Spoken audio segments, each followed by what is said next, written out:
விஜயின் ரேடாரில் 3 அமைச்சர்கள் வெளியான புதிய தகவல். நம்ம ஏற்கனவே சொன்ன மாதிரி விஜய் அவர்கள் வரக்கூடிய நாட்களில் உங்களுக்கு தெரியும் திருச்சியிலிருந்து அவருடைய சுற்றுப்பயணத்தை ஆரம்பிக்கிறாரு.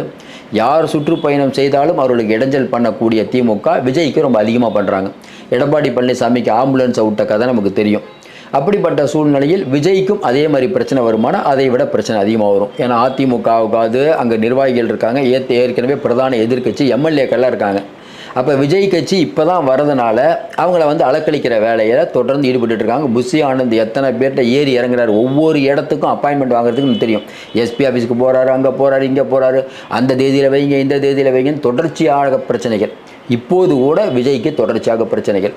இது எல்லாத்தையும் தாண்டி விஜய் பிரச்சாரத்துக்கு தயாராகிட்டாருன்னொன்னே என்ன பேச போகிறார்? இப்போ உளவுத்துறையுடைய நோக்கம் என்னென்னா விஜயுடைய பேச்சை டைவெர்ட் பண்ணணும்.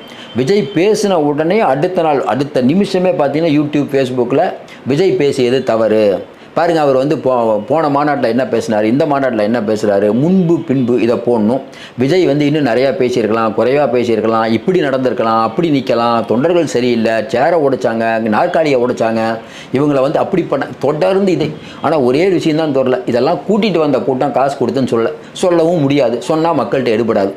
இப்படிப்பட்ட சூழ்நிலையில் விஜய் அவர்கள் ஒவ்வொரு மாவட்டத்துக்கு செல்லும் போதும் அங்கே இருக்கக்கூடிய அமைச்சர்கள், குறிப்பாக பார்த்தீங்கன்னா இன்றைக்கி தமிழகம் முழுக்க இந்த துறை அந்த துறை இல்லாமல் பல துறைகளில் ஊழல் உங்களுக்கு தெரியும். அப்போ பெரும்பாலான அமைச்சர்கள் மீது இங்கே மக்களுக்கு ஒரு பெரிய கோபம் இருக்குது. அதில் குறிப்பிடத்தக்க அமைச்சர்னு பார்த்தீங்கன்னா சில பேர் இருக்காங்க. உங்களுக்கு தெரியும் ஆன்மீக அமைச்சர் சேகர் பாபு மேலே மக்களுக்கு அவ்வளோ கோபம். ஏற்கனவே டெல்லியோடைய ரேடாரில் ஆன்மீக அமைச்சர் வந்துட்டார். ஆன்மீகத்துறையில் ஏகப்பட்ட கொள்ளை, அது இல்லாமல் சிஎம்டியில் ஏகப்பட்ட கொள்ளை, மாநகராட்சியிலும் அவர் கை நீளுகிறது. இதையெல்லாம் பற்றி விஜய் அவர்கள் பேசினால் கண்டிப்பாக அது திமுகவுக்கு பாதகமாக இருக்கும். ஒரு குடும்பம் சுரண்டுது அப்படின்னு மட்டும்தான் சொன்னார். ஒரு குடும்பம் தமிழ்நாட்டை சுரண்டுது, பல மாவட்டங்களில் ஒவ்வொரு குடும்பமும் சுரண்டி கொண்டிருக்கிறது.